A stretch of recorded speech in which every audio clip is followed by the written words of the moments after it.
Back on track. Back on track. Back on track. Yes, we managed to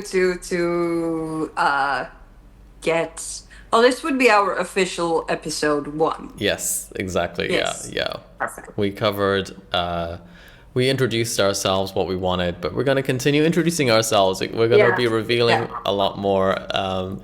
And this again. This is a podcast on culture, identity, art of all kinds. Our interest is in film and in performing arts. You're a comedian, and an actor, and that's a crazy thing to hold. You have two big talents that you're I don't know whether speaking for you too. I mean, think about it: actor, producer, director.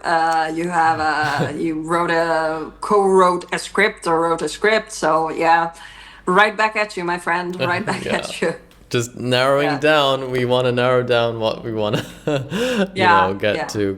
But I guess in this time, that's where I want to go. Actually, firstly, is to do with how nowadays everything has become a multi-hyphenate, your /actor/writer/ everything, because what do you think? Do you think it's because it's just naturally more competitive? There's just so many more artists wanting to enter this industry and they just don't know how to shine, when you look at examples of other actors and artists, they were very, very specific in what they wanted to achieve, and they became very successful. I think that was back in the 80s, 90s, definitely. But even before then, in the golden age in Hollywood, you could say, you had all these artists who were very prominent, and they had this just one specific thing they were pretty much known for. And nowadays we have to fight for more, and I guess that's just the starting point of what we're gonna talk about. Yeah, definitely. I mean, you're touching on a very good subject. A fellow comedian was complaining to me, which is also my own fault. I usually improvise my stand-up. That is because call it lazy, but I usually don't have much time to write. So I along the weeks that go, I get the inputs and I have things that I want to talk about, and I don't write them down. But I think I had to explain to him, it's because I run a local volunteer amateur theater. I do acting, I do improv, I run the stand-up in English with three fellow friends. Actually, we're starting all-female stand-up now in Oslo. Hopefully in end of August we will launch our first all-female stand-up night. So I was like, I'm just doing a lot, and I know I should be focusing on one. But going back to your question, is that I think that and this goes for every industry, because when I read about in history, about anyone, they go he was a polymath, an astrologer, and a medicine man, and I go wow. And now when we look at it, it's they're just specialized in one thing, and I go what happened? Because you can be good at many things at the same time. I think the power of social media, because when we read when I grew up in the 80s, there was not much information in the same way about actors as it is now, because now with the tip of your tongue you can get their background, their favorite food, shoe size. I mean, back in the day everything was on a paper form, and whatever the newspaper felt was relevant to write. And so you wouldn't know much about if the actors were directing or producing or doing volunteer work or humanitarian aid. And I think now it has become more popular to add it, but it also gives you much more diversity to show that I can't, I love acting, but I'm also, with the theater, for example, with me, I produce. And it wasn't planned. I wasn't planning. I just wanted to act, but then suddenly you're in that role, and then you just go, let's go roll with it. And you learn all the time new aspects of the industry, whether it's acting on stage or acting on set, you learn the production side of it, and suddenly you're crew, but now you're standing on the other side, Right. and Yeah. you see your yeah. Yeah. So I think it's gives you maybe more. It adds up colors to your portfolio. Doesn't necessarily mean that casting directors will go like, oh wow, you know, you wrote a play or you directed it or whatever. Like, I don't think it will. They will hire you for that. They hire you for your talent, but it most probably show that you understand in a bigger scale the market, the industry. That's what I'm hoping. Yeah, That yeah. But you mentioned social media. That's totally, yeah. I for sure believe it's a game changer in how everything is changing, in how the media, portrays artists, in whether something is true or not, Yeah. in whether you're more, you have more of a reach, and also whether there is actual talent, and so I wonder. Yeah. Back in the day, even if it was 10 years ago, before Yeah. Instagram and everything, you had actors and writers and various creatives being able to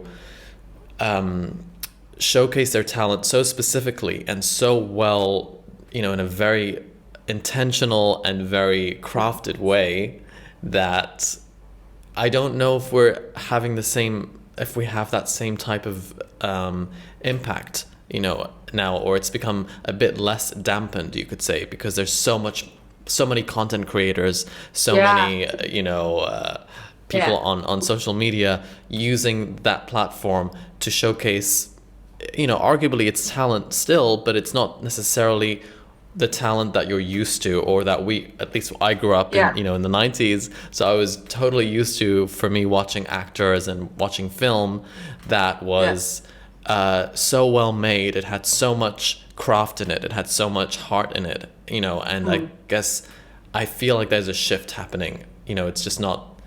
Yeah. Definitely. And we touched on these questions on our last episode about diversity and actors and actors' background and craft, and I mean, a lot of good stuff is being made today, but I feel like compared to the 90s and 80s, it has changed radically. Of course, new time, new generation, new interest, industry change. It can't always stay the same. Yeah. If you compare from when films were silent, black and white, to when they got sound, and then when they got color, it was radical change for the industry, for the viewers. It affects everyone. And now we're going into a new era. And this new era is, I'm going to honestly say, is that for me, I think that what I love my agent is pushing is to get myself more followers on social media, because then it has an effect on casting directors. And for me, I have a hard time wrapping my head around it, because I want to be hired for my talent and what I can bring to the table, and not for having just for viewership. Followers, yeah, because they've realized, like, we did talk about this, that you, back in the day, you said, I'm gonna go and watch this Brad Pitt movie. You didn't say the name of the movie because it was Brad Pitt that would.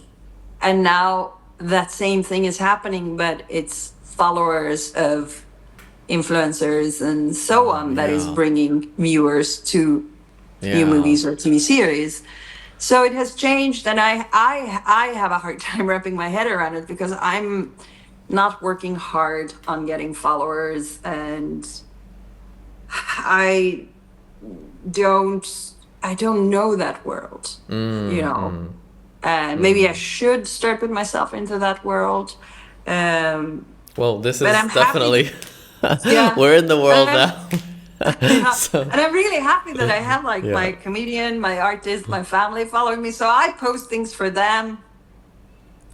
But it just doesn't cross my mind to be think about the bigger picture. And I think that we are for the good and the bad is that I think this exposes more possibilities for people who would have maybe not necessarily been able to get exposed to the industry. So that's a positive side of it. Now, with regards of talent and craftsmanship, I don't know, but then again, it's 2025. The studios sit on a lot of, and they've always set on a lot of money. So coaching, some people are natural talent. Some people are, they need a little extra work and they get there, and it all about the commitment. But I would definitely say it's for some people like maybe me and you, it's very hard with the social media and this new wave, and also the quality of the movies, because I feel like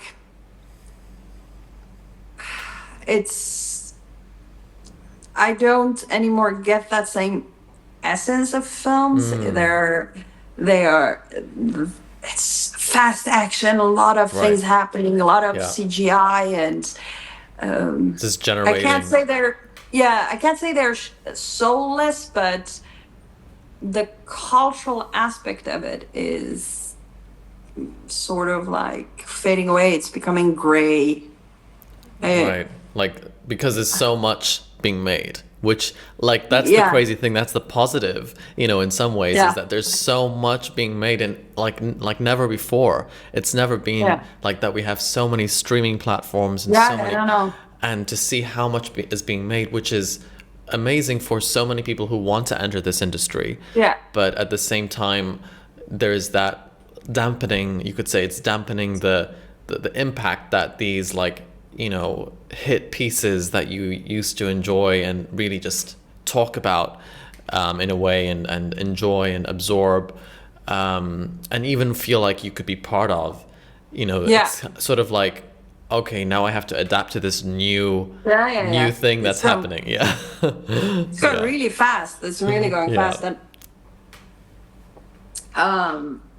for the acting parts, I think we have had this conversation not last time but before. Like, it's also a question about, like, what is it that you want from an acting career? Is it the red carpet and the flashlights, or are you really interested in, from start from when you do audition to getting the role, to doing all the work, which I find interesting, to building up and then starting working on it to final wrap? What are the things that people do want from acting? Because I think growing up, we saw the red carpets and, the Oscars, and those were like, whoa, and expensive mansions, private jets. But the work itself, what is,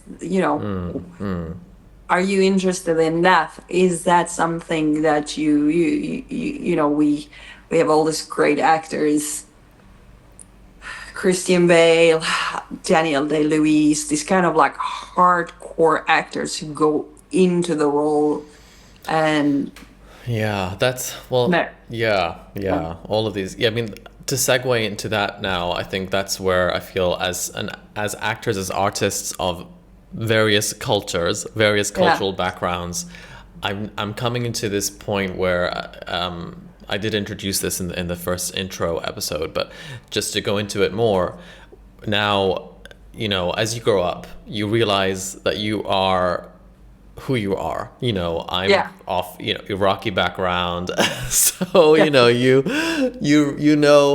this is how I look, this is who I am, but inside, I'm not who I am on the there's this kind of mismatch going on, so you still, I mean, you are born and raised in UK, and I have similar with the Nordics. I know we just wrong, like, I always joke because it's like we chose the wrong entry point into this earth. that puts you into a certain demographic of and I think it's like you have that, and I have this, like, remember that your age is a ticking clock, and the industry, there is not much work for women after a certain age, yada yada yada. I'm rebellious. I'm trying to refuse that. But you do see that with the big names where they were scared of not anymore getting jobs, so they started their own production company. And but luckily, they're still getting jobs because they started their own production company. But and then again, like then that's one thing: gender, age, ethnicity. Just bring it all. Yeah, it just like narrows down. In the end, you're like, who is actually the best qualified face you want? Yeah. So when we're looking at biographies of different artists who have made it from, I guess, our cultural backgrounds or mixed cultural backgrounds, I'm interested to see what were their paths, and I'm interested to see what did they have to do. And one of the things I wonder, I'm putting a question here, which is the kind of now the core of this is, do you have to bring your biography to your work? Yeah. Do you have to bring your heritage to your work? Because there are actors and there are artists who were able to enter this industry without that. And but nowadays it seems no. There's a lot more, like, you have to be politically, you have to have a political point of view, or you have to be doing roles that are very similar to your background, even if you don't agree with them, you have to compromise a lot, and then you just don't know. I remember this interview I think Maz Jobrani, a great comedian, had with I think Stephen Colbert, and he's a great comedian. He tours the world, but at the same time he does acting, and he was hired for this movie, I don't remember, but they casted him as the owner of a donut shop, and he's playing an Iraqi. And so I think it was Colbert who pointed out, and then Maz just said, it's Hollywood. What can I do? Or the roles he got usually was that he had to play the big T that I don't want to announce, like people from Middle East are either this or the, like it's no nuances in between. And and if they don't play it, then they give it to somebody else who wants, and it's usually people from Central or Latin America. Like it's the diversity, not only by casting diversity, but also telling their story. It's getting a little bit better. I was watching Kaleidoscope's TV series. Is a few years old.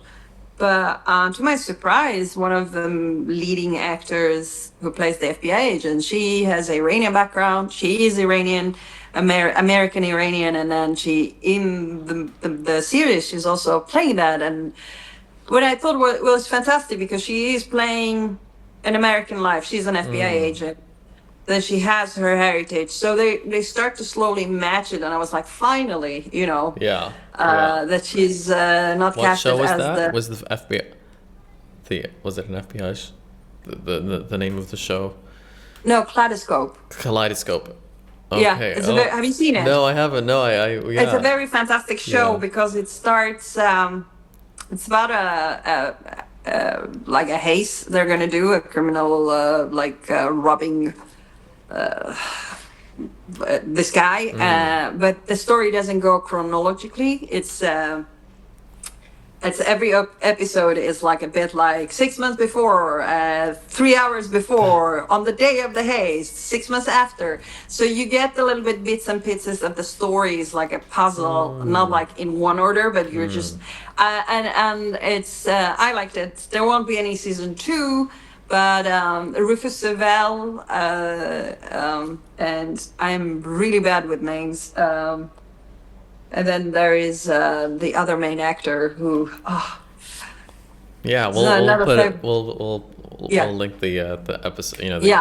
It's a fantastic one. So there, I realized, like, okay, now we're coming closer. It's 2023 when they made this, and most probably shooting happened in 2022.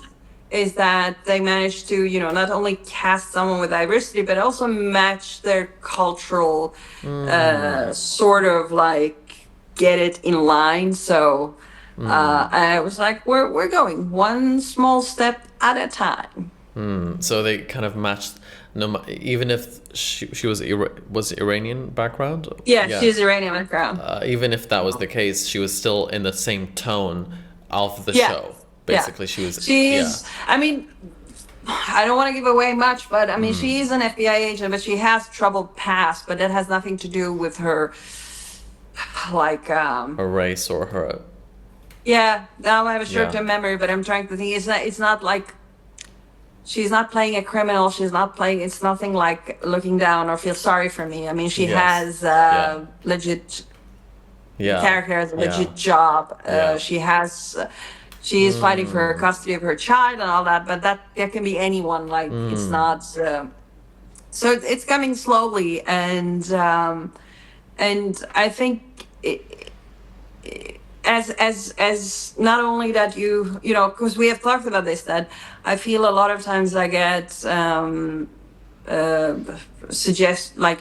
I get to do self tapes for movies that are representing. Now, side note, I grew up in Finland. I live in Norway. I've been all my life in the Nordics, but then I get to play this kind of like.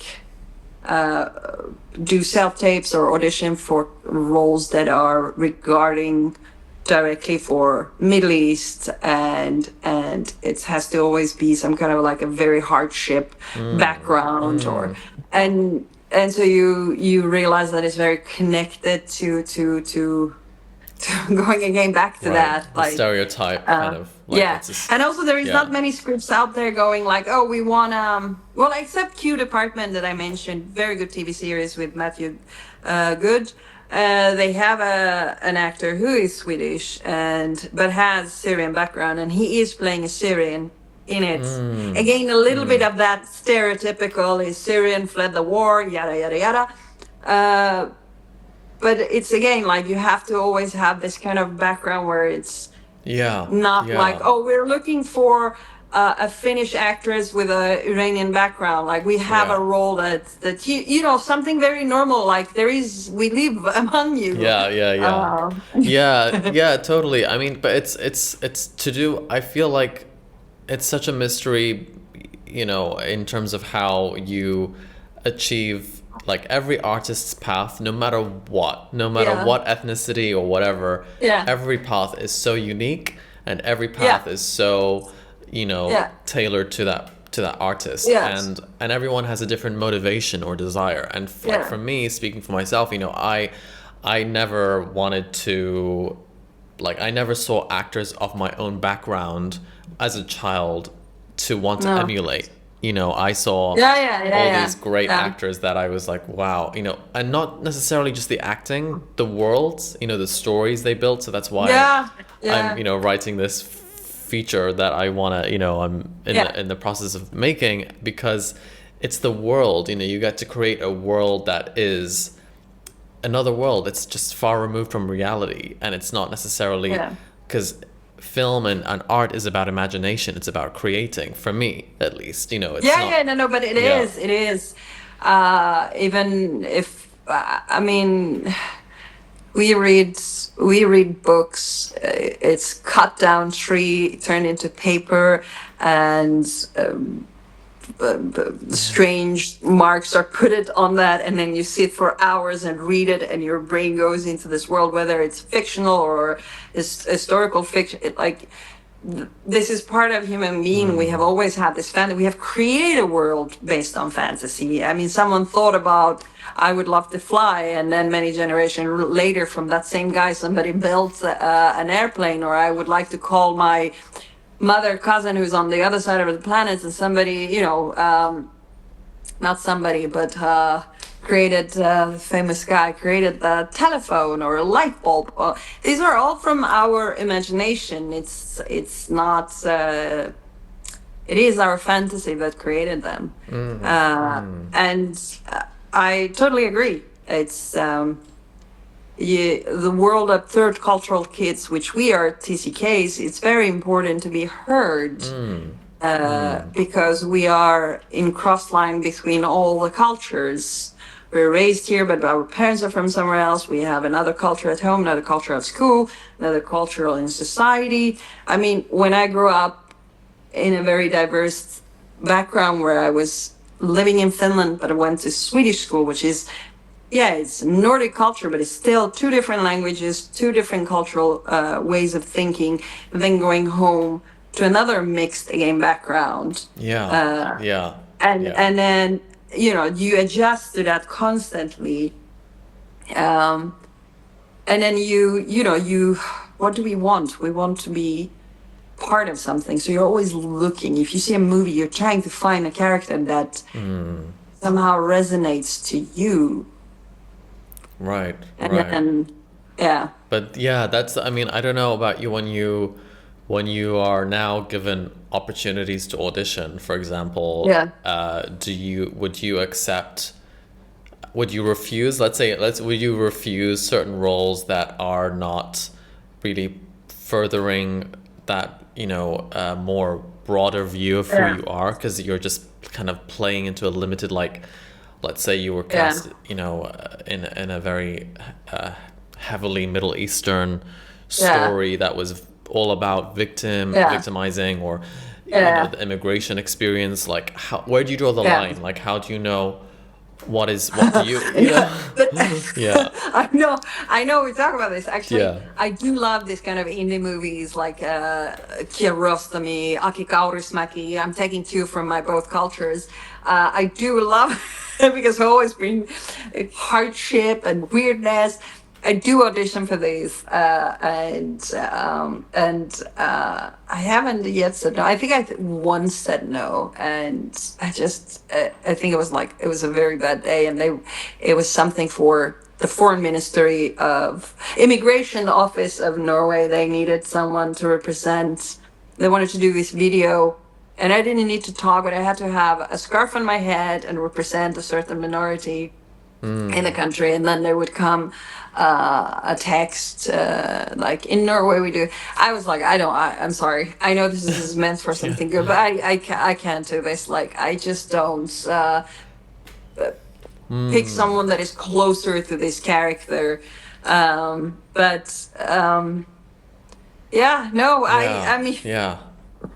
it's true. Like, I have to think about it. I think that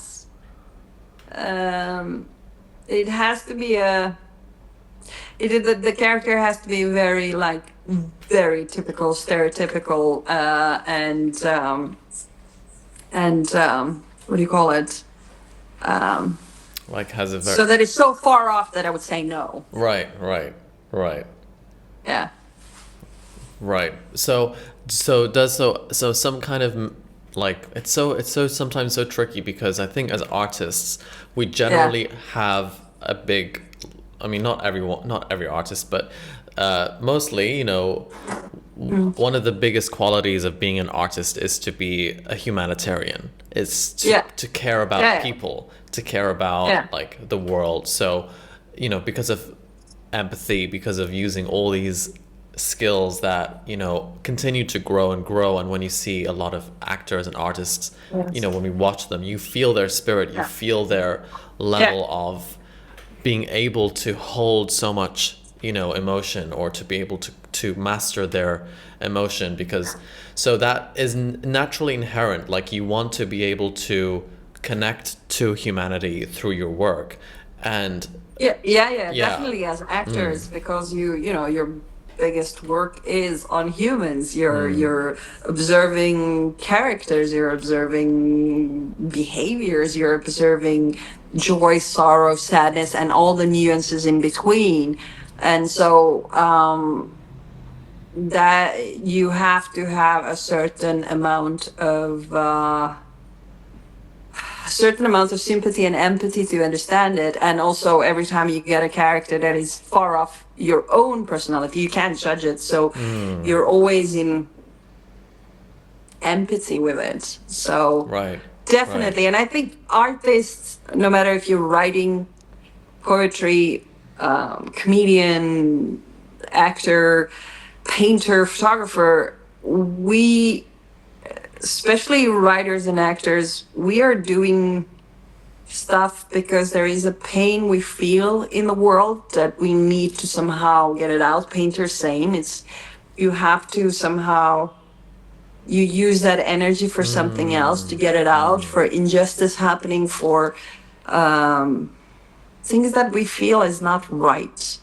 Yeah. And if you look, a lot of people go like, oh, but art, you know, theater, it's a dying thing. No, it's not.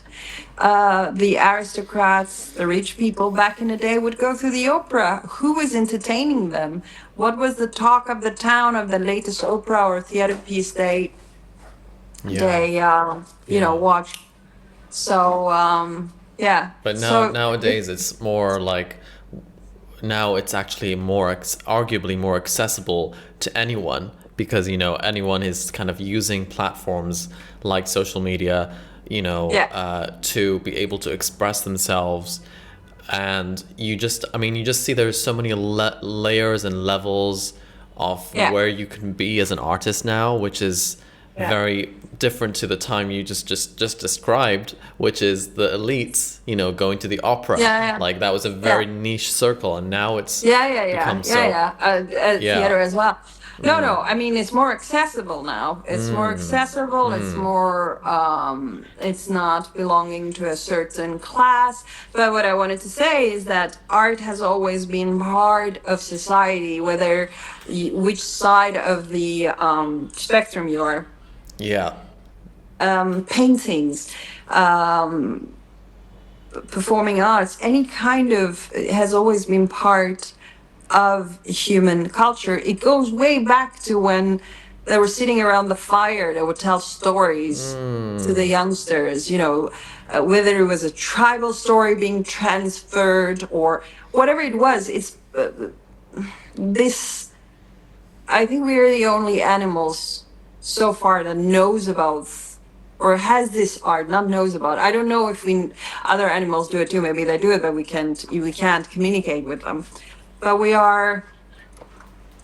it's part of who we are. And if you look at any film or book that is dystopian of a very dark world, what do they first eradicate? Arts.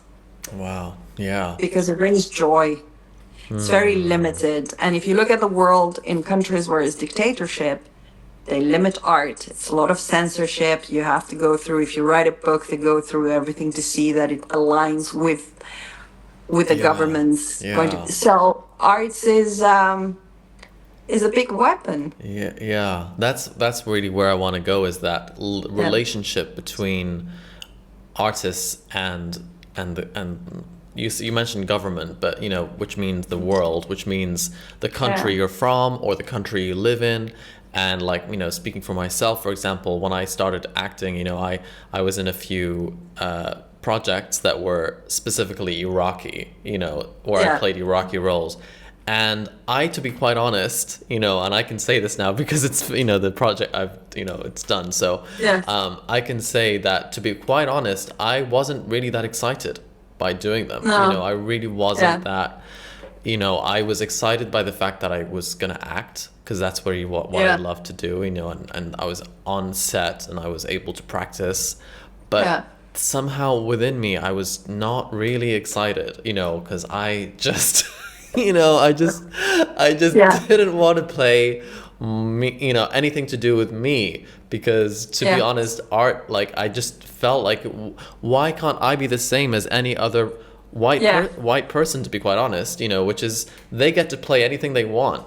And I want to do the same, So, I also think it's funny that you're like, I just want to act. I do acting should not be me. And then they go like, here, act yourself. And you're like, this is the reason I want to act. I want to act somebody else's story. I want to act how someone has it in a different way than me. I know. And that's the ironic part. I mean, they were different. These characters were definitely not me, but they still had to be, so they just something. But I had a video call with this. My agent hooked me up with this director it was actually a school project, or she was doing her master's, and it was so funny. I felt so bad because I really wanted to be part of her project, but so she wanted to cast someone who is raised outside of Iran and has all these conflicts with their parents about cultural difference, but I didn't have it. So and then she was like, well, did you ever get into fight with your mom because they had a certain Persian view? And I was like, no. And I think she was like, why did they even suggest this candidate to me? And I felt really bad because I think that as a director, she realized that, you know, this stereotypical casting that I had been suggested, but I don't have what she wants, what she's looking for. And I think a lot of time casting directors aren't either maybe aware of this, this like diversity backgrounds, that you might share a birth country with someone, but doesn't mean that you necessarily have gone through their life experience. Yeah, like you said, we all have such a diverse background and unique journey. That doesn't mean just because you're Iraqi you have the same story as another Iraqi.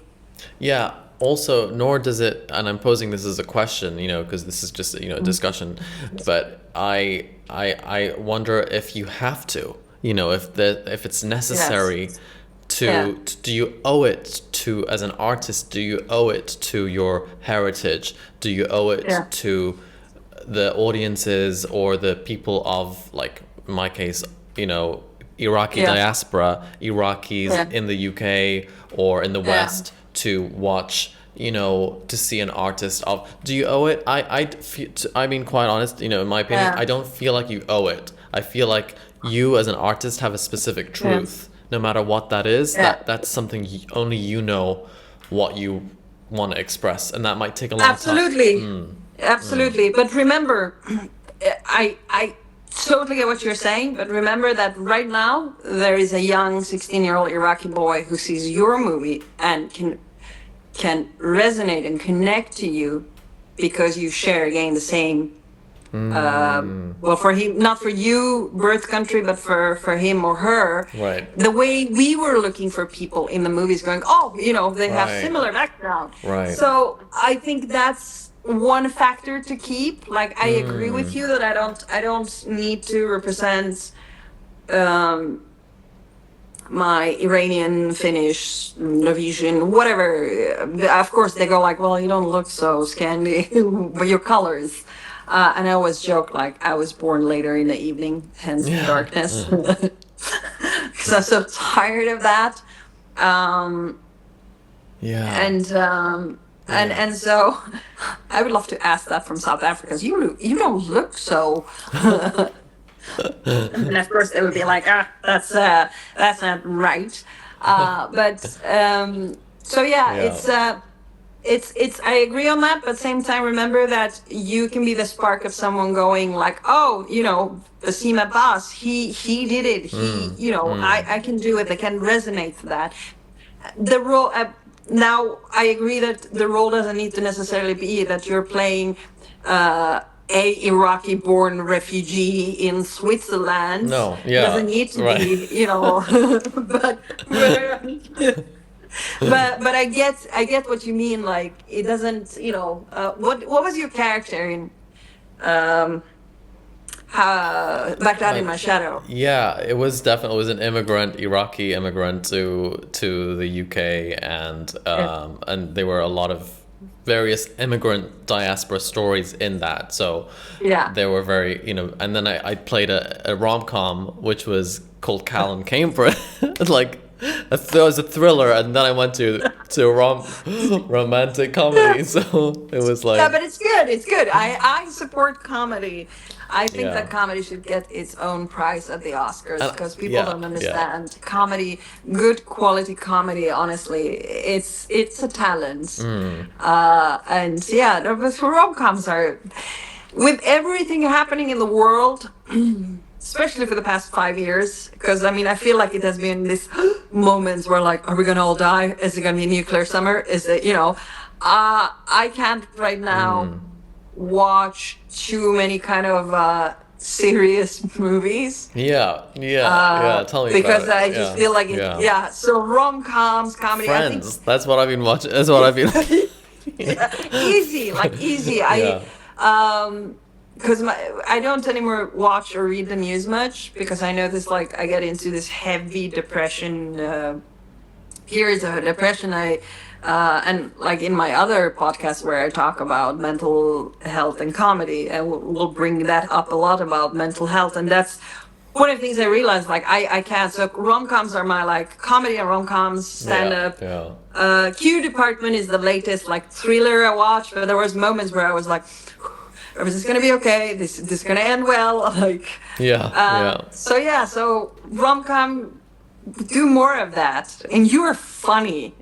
I don't know. I mean, I guess I have no idea, to be honest. I'm just as when I've been accepting any roles, obviously it's just because it's so rare to find like these roles you've now mentioned, like in those shows where you get to play a fully fleshed just character that has nothing to do like just like that woman whose background hadn't to do, it wasn't because she's a victim or anything. She has her own specific story, and I think as artists, really that's what we crave, whether it's in creating that and having the opportunity to tell that story as creators or as performers. We want to be able to go into these very like rich worlds, and but I feel also, I wonder now if there's a desperation to be seen, and that desperation feels like you have to fight almost this political fight, which I don't really feel. I mean, for me, I'm not involved in politics. No. And that's just something I'm not interested in terms of mixing it with my art. So I feel like it's a question again, like, is it necessary? Do you need to bring that together to be seen? Because I'm noticing a lot of that happening in the UK, for example, where there are really great initiatives. Like I'll put some links to various initiatives that have been happening in the UK, but like they've been doing really well in bringing we're back. Yeah. You froze for a second, but we could hear you. Okay. So but it seems like for me, I haven't been as involved because I'm just not interested in telling stories that are linked to, let's say, refugee experiences or experiences of war or experiences of things that are happening in the Middle East right now. I know there is a place for it, in the West, because there needs to be that education, and especially with what's happening with the current situation here in the Middle East. There is that need to be exposed to these stories, to expose, but I don't know if we need to. Every single artist, again, is unique, and it's like almost, why can't you just do it for, just listen to your truth and be able to follow that? Do you need to be part of that? Do you need to, it's like community is important. Like community is important as artists, and so for example, there is an amazing African American community of artists who've created amazing works, in the US. For example, there's Asian Americans, who've done amazing, works as well. In terms of like similar with Arab Americans, in the UK there are Arab groups as well that are, but is that like from what point of view are you standing in, especially when it comes to, like, speaking from it, myself and possibly you, I don't know what when you're connected to a community that has a specific viewpoint, you feel like, all right, I understand that, but artistically, I don't want to be involved in politics. Artistically, I don't fit in that. You know what I mean? Yeah, but and absolutely, like it's not every artist who goes into politics. That's a personal stand. I totally get it. I personally object when like yeah, I raise my voice, but here is few thoughts. First, bigger names in the industry, when they come out and support or object to something, it has bigger impact. We have seen it, and it has bigger impact for the younger generation. Goes back to this: the more followers you have, the easier it is to get a role, and then they will come and see your movie. And this is the same. Like, a horrific act happens, people have easier when a very famous name comes up and talks about it, then, especially if it's community wise. That's one. I think a lot of artists, both in UK and US, are taking a stand. Now, I'm assuming from a personal stand, they're not. It's not about the community. It's about injustice. And remember, with Charlie Hebdo, all of Europe, all of West, we united. We all put Je suis Charlie. With Ukraine, we all had Ukrainian flags, and that shows the power of unity that is.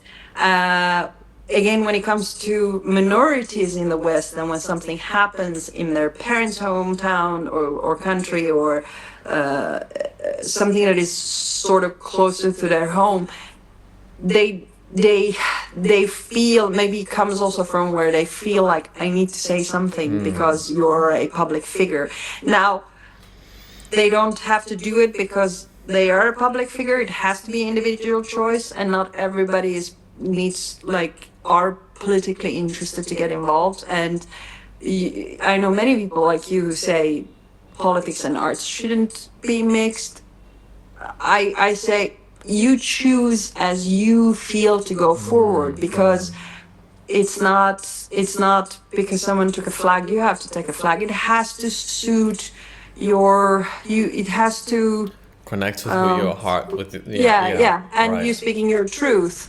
For example, I'm very loud. Anything about Iran, I'm very loud, as there's been periodic with the demonstrations and with situations happening. So I feel like I want to use my voice. I want to use my voice as a diaspora in support of them. I haven't visited Iran since I was 12 years old. I don't know when I will go back there next time to visit. It's all of this, but I feel like I owe it to them, and now I am being a bit vocal about, not a bit, but a bit about the current situation, because I think now it's drailing out of ideology, religion, or whatever. Now it's drailing into pure inhuman movement. But I'm not posting it. I mean, of course I'm posting it on my Instagram under my artistic Instagram, but it's coming from me, Sarah, not the comedian, not the actors. It's coming from me as a human being, as a mother. It's coming from that, because I have a child who's asking me a lot of questions about what happened during Second World War and what's happening now, and why are we doing this and why are we doing that. And then there's a moment of morality in me thinking, first, holy shit, I brought her into this world. What did I do? That's the first thought. Right. Second is that, how do I answer to her? And one day, if she has grandchildren, they will ask the same question. And what do I say? We just stood by and watched this. So it comes from Sarah, but I agree. I don't, in my stand-up, I'm not political. It's more about my fucked up life. I wish I could be more political in my stand-up, but I feel like for that I need more, maybe, training, to be able to bring up good arguments in a very delicate way, or non-delicate way, I don't know. But I think it's a personal choice, and everyone can choose to be political with their art or not. Your script is already sort of political, whether you like it or not. It's about a person who has this dual nationality, and they're going through this thing. So there is already elements of politics in it, not to the extent where you're fighting, this is a fantasy, the genre is a fantasy, it's totally and I'm not going to give too much away, but just to exactly like that's the core is the identity struggle, and it's a reflection of exactly what one of many things we'll be continuing to talk about in this podcast, but we're going to totally highlight these struggles we have, and I hope that definitely this story, this film has that I've been 4 years in the 4 or 5 years now in development. It goes to show how much you evolve as an artist with the times we're in, and how much everything impacts every aspect of your art, whether it's the writing, whether it's the way it's produced, the cast, all of it changes year after year. I was listening to some music as well, like yesterday, just from when I first began writing, like 2 or 3 years ago. I was like, that was the music I was listening to. It's more. It was 2020 you started, I think. Yeah. Wow. Yeah. Because remember it was during COVID where I was like, can I call you now? You're like, no, I'm still writing, I'm online on the other phone, so I'll call you later. So it's 2020, 2021. So it's 4 or 5 years ago. Time flies, but we change, time flies, the world changed, things change, so we evolve. So does our taste and feelings and thoughts. That's what I mean. That's the essence as artists to be able to preserve that, because there's something around our art that is very much like, I feel, at least when you have a specific point of view, or you have a specific talent or gift, the world sometimes tells you have to do it this way, you have to be vocal about this, or you have to do these kind of stories, perform in these stories, because if you don't, it shows you don't care, or all these things are kind of like mental chatter, because you're facing a community now that's kind of rising up and wanting to have this point of view. But actually, I just want to work with great, open-minded, loving and exciting and talented artists. That's all I want. I don't want to, because they were able to, because we have the same right. And I believe by doing that, by being able to work in these stories in the way we're most naturally aligned with, or we feel connected to, I believe that's an example in itself. That's an impact in itself. That's already definitely. Look, political views can come out in so many different ways and in so many different and I think that's the beauty of art, is that you don't need to always like go straight. You can bring the same subject out in different nuances, and that's your artwork. How you tell a story, what are you bringing up? I always go like, okay, this script, this character, what is their aim, what is their what's the message of everything we put out there? Why are we doing this podcast, or why am I doing the other podcast? It's about the message and how you want to bring it up. I do, on the other one, breaking through the canvas, I mean, we talk about mental health and comedy, but it doesn't necessarily always has to go deep into every psychological mental problem. It's about a bunch of comedians or artists or anyone. It's about the daily struggles we have, and you don't need to, again, hold a flag and be like. So I think it's about everyone's right how they approach. It doesn't necessarily mean you care less of what's happening right now based on you not posting or saying anything about it. So many things happening in the world that I haven't gone online and put, because I just haven't. I show it in a different way, unless if it becomes so brutal where I feel like now more voices need to be heard. I'm joining to add to that voice, but it's the artist way, to express themselves. And communities outside of Middle East, Asia, Africa, Latin America, it's a denser community, so it feels more pressure Of course, because you're in a part of the extra. So, so yeah, but yeah, good talks. Yeah. No, there's so much. There's always so much to keep unpacking and questioning, and I feel like we're next. I'm looking forward to bringing examples of artists from way back in the day to more recent, and to be able to I think that's something I'm really excited to do together, to to kind of look at their lives and to see what did they do, and even look at what our current artists doing now, and kind of definitely it's very great because I know, like I said, like you and me, we both looked for role models in the industry that we could connect to, and it would be great to talk to them, and also eventually for maybe younger viewers who see these, they can hear their story and go like, okay, these are, they went through that, and hopefully the industry is changing, so the struggles and barriers are not as hard as it was for us or the older generation. Now, like you mentioned earlier, it's competition is bigger because it's much more happening. It's much more streaming services, much more movies being made, much more influencers. So it's it's diversing from that to another, but nevertheless interesting to follow it. Yeah.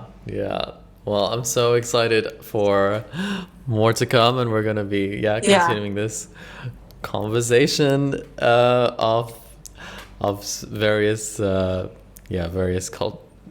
topics nowadays that we're going through as artists, and excited. So please subscribe and follow us. Crosswired, please. You said it. I said it. Please, just press subscribe.